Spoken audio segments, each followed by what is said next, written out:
Hey YouTube, Zach with East Coast Guns and Gear here again today with the Beretta A300 Ultima Patrol. We had this in a budget to expensive home defense shotgun video. Today we're just doing a full workshop review of this shotgun.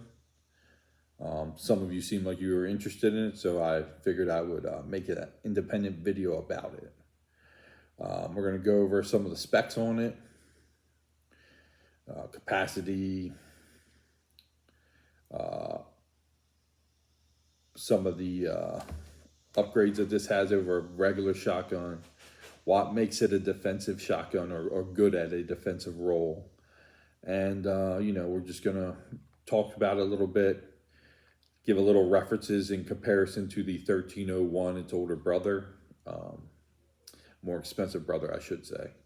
And we're going to go forward from there. So, all right.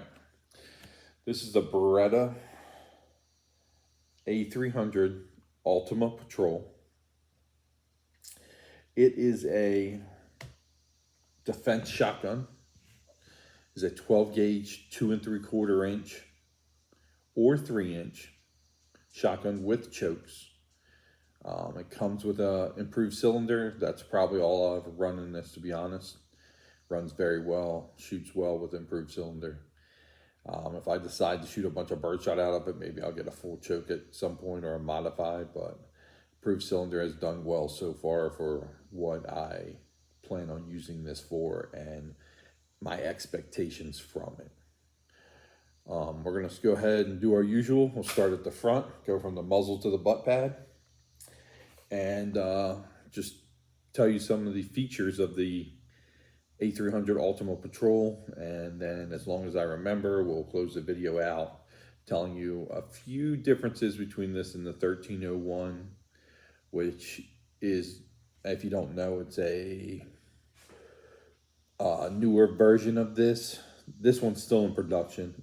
It's a great gun for under $1,000 or right around 1,000. 1301, I think is around 1,500, 1,500. So we're going to go over this one and then discuss the differences. And while we're going over this one, I'll go over the few things I have done to it at the same time. So I will call out, what's not factory on it, what I have done. And that's that. So for starters, you have a 18-inch shotgun barrel, extended capacity tube. This shotgun does hold 7+1, and if you ghost load, it will hold 9 rounds. So 7+2. If you're not familiar with how to ghost load the shotgun, or in particularly the A300 Ultima Patrol, there are plenty of videos that'll show you how to ghost load. Currently, with the rules and restrictions on YouTube, I don't think I'm allowed to show you anymore how to ghost load. So we won't be discussing that in this video, but moving on. We have interchangeable chokes at the front. Let me just verify with you guys all. This is a clear shotgun. We have interchangeable chokes at the front. They're standard Beretta chokes. We have a fiber optic front sight on a shielded post. So you ain't got to worry about breaking that fiber optic. It has shielded wings on it. I'll show it to you right there. It's guarded. It's protected. It is a 7+1, like I said, so 8 rounds of 12 gauge, 2 3/4 inch, counting 1 in the chamber and 7 in the extended tube. We have a Palomar barrel clamp here with a QD point in each side. My gripe with that is they are not limited. And when I say limited, they will free spin the QD will free spin in it, allowing your sling to tangle up. Which is why I have a limited QD attachment point right here that I added on my own. It's a cheap one off of Amazon, but it gets the job done, and no reason spending a bunch of money on a small piece of aluminum for a QD sling. So I have a QD sling point that I put on there, which brings us to our next thing to speak on. This does have M-lock slots on all three sides. So if you're looking straight down the rifle, you have them at 9 o'clock, 6 o'clock, and 3 o'clock. I'll show you here on this side, as well as the bottom. M-lock and M-lock. All right, the forearm. Very nice long purchase. Very, very aggressive checkering. You know, I've heard reports of Grand Thumb and some other YouTubers that actually hit this with the light sandpaper to take a little bit of the edge off of it. Because under excessive shooting, this thing will probably tear your hands up if you don't wear gloves. I know a lot of us probably under excessive use of a firearm, we probably get glove up anyway. But this will tear up your hands, if you go out and shoot a couple hundred rounds through it. All right, now we'll move back to the receiver. This is your receiver. You'll notice you have a adjustable rear ghost ring sight, which is one piece into a Picatinny rail. This is fully adjustable, so slugs and buckshot, if you want to run the ghost ring sight with a fiber optic front, by all means you can. I chose to put a Aimpoint H1 micro on it. There's the Aimpoint. I run this because this is one of my home defense shotguns, and with the Aimpoint micro, I can leave the red dot on 100% of the time. It has like 5 years always on. I usually, every 3 years, sometimes lately I've been doing just, once a year, I change the CR123 in it because I think it might be a 2032. I'm getting mixed up with some of my reviews I've done lately, but I go ahead and change the battery in it like once a year, regardless if I'm going to leave it always on, but it will run 3 to 5 years always on. Never have to worry about turning it off. You can just leave it on, put your defensive shotgun wherever you're going to put it, and if you grab it, it's ready to go. So that is a perk of the Aimpoint versus some of these newer ones. It's not a shake to wake or whatever they call it. It just stays on all the time. So you're not relying on it to wake up when you grab it, or you're not trying to shake it and wake it up. No. It is ready to go. These have been proven over and over by the U.S. military, along with competitive shooters, that you can't beat for an Aimpoint. They're expensive, but they're expensive for a reason. So if you guys want to see an independent review on the Aimpoint H1 Micro, leave it in the comments, and we can work on that as well.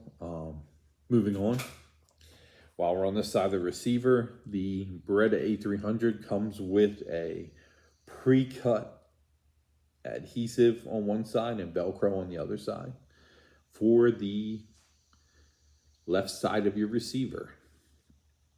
If you guys want to know what this is for a side saddle. I have a whole bunch of side saddles that I use with this shotgun. When if you want to load off the side saddle, you're done with it. You throw that side saddle off, you slap a new one on, and you're good to go. Right here, I currently have a semi-loaded. It has birdshot and buckshot in it, but it's a side saddle.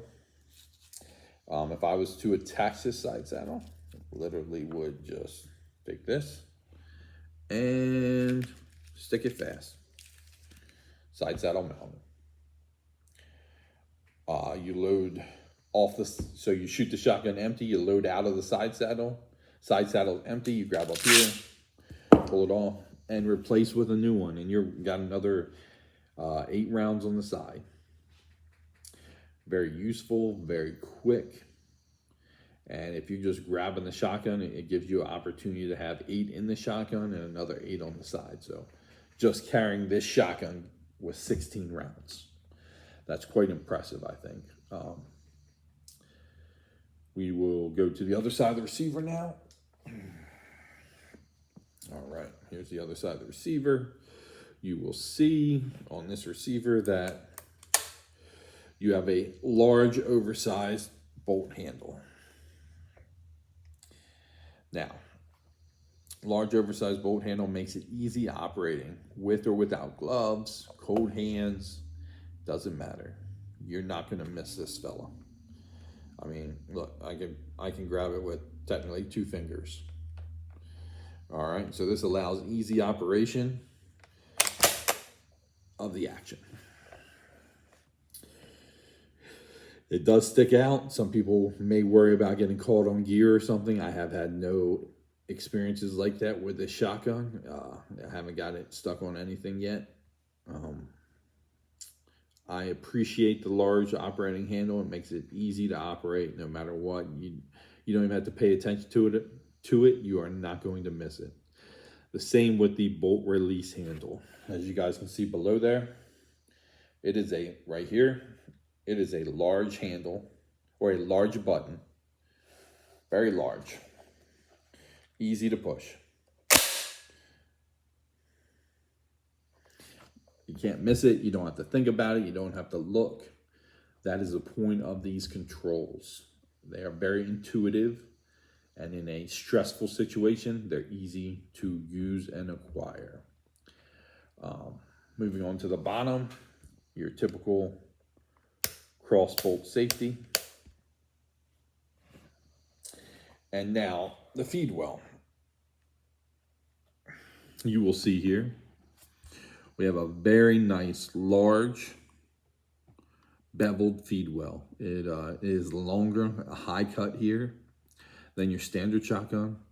Makes it extremely easy to load this. I mean, you look at a 2 3/4 inch shell. This is a dummy shell. Plenty of room. Plenty of room. No sharp edges. It's all beveled and smooth. This thing can be loaded fast. You can speed load it with 2 shells at a time. There's plenty of videos and tutorials to show that. But nicest shotgun to load through the bottom that I personally have experience with. All right, let's do a little, we don't normally do trigger pull tests with shotguns, but the fact that this is a slug gun as well, we're gonna do a trigger pull test. Trust the old Wheeler gauge. All right. I've never done a trigger pull test on a shotgun, so I don't know what to expect. I know it has a good trigger pull for a shotgun.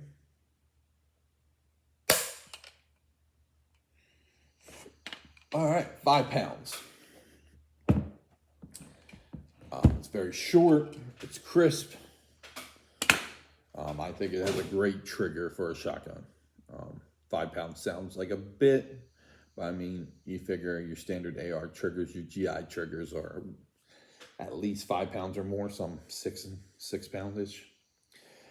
So let's continue with this review.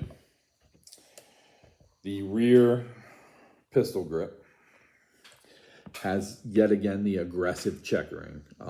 I don't mind it. It is a little rough, but it will wear down over time. So I leave it aggressive as per factory. It allows you to get a good purchase if your hands are sweaty or wet or anything like that. And I think that is very valuable in a home defense shotgun. You never know the situation or what's going to happen. So having extra grip, not a bad thing. It has a very soft, ample butt pad.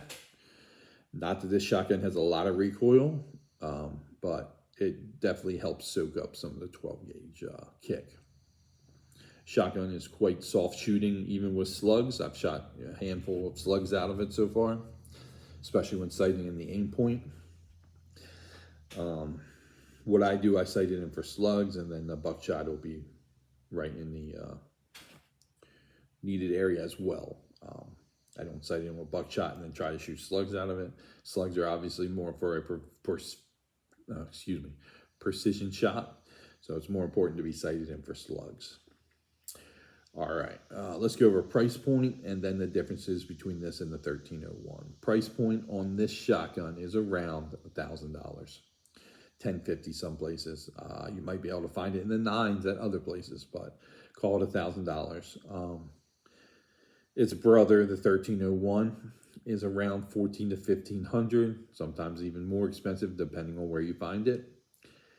And I think this is a better shotgun than the 1301, and I say that for certain reasons I will go over with you right now. I feel the load gate on the bottom of this shotgun is a little better than the 1301.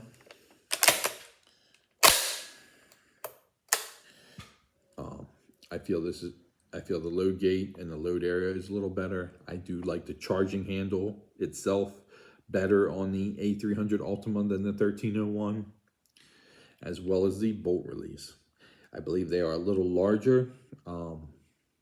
That being said, the 1301 has a different recoil system, a different gas system.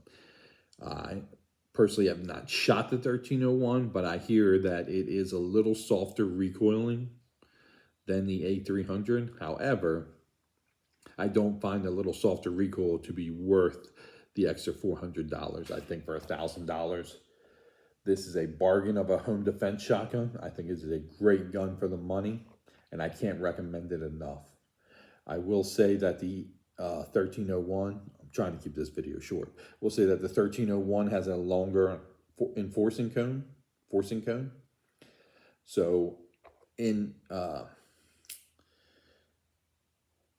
by having a longer forcing cone, it should be a little more accurate with your slugs and your buckshot. Allegedly, have not compared the two side by side, so I cannot state that for a fact.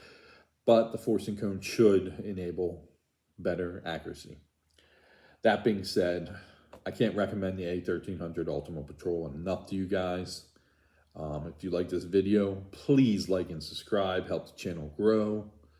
Stay safe, protect your home, and until next time, leave in the comments what you guys would like to see, and let's grow this channel.